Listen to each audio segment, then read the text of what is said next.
Do you remember the baby that everyone laughed at? This is how his life turned out. Valka Regal could not look into her son's eyes for several months after his birth.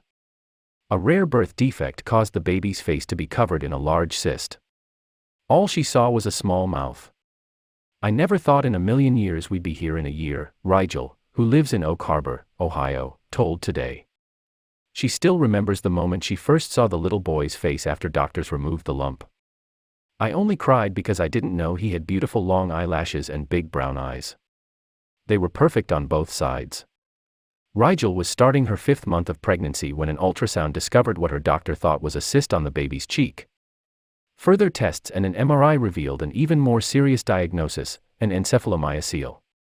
The baby's skull didn't close properly as it grew, allowing some of its brain tissue to escape through the gap in the bone between its eyes and gather in a pouch.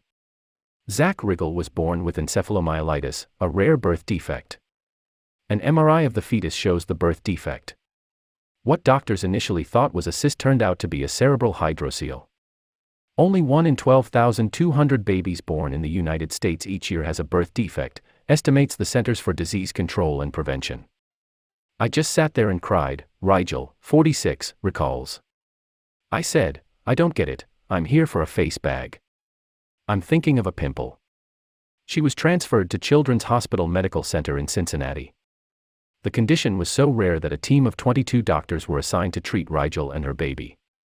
There were doubts about whether he would be born alive, but Zachary surprised everyone when he was born by cesarean section in late December 2016. Zach Rigel was born with encephalomyelitis, a rare birth defect.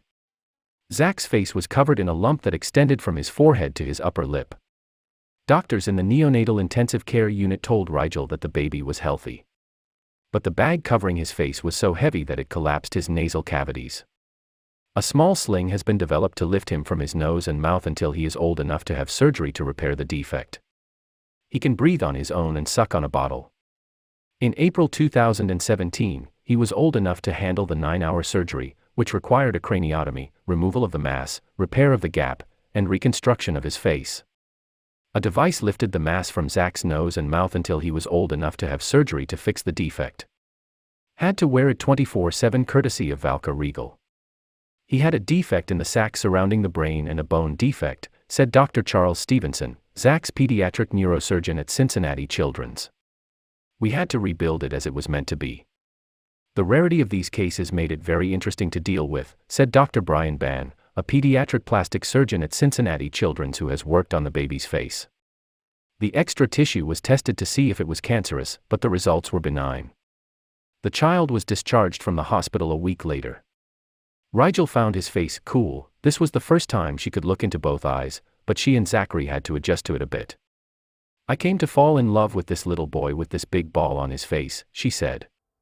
He was always playing with it. The first 2 days, he kept hitting him in the face, like, wait a minute, I don't see that, I don't feel like it. Rigel said the scars have healed and the baby is healthy. He's about 3 months behind, but the doctors told her he likely wouldn't need any other neurological intervention. The excess skin from Zach's face will be removed during future outpatient surgery. His mother said his diagnosis sounds pretty cool.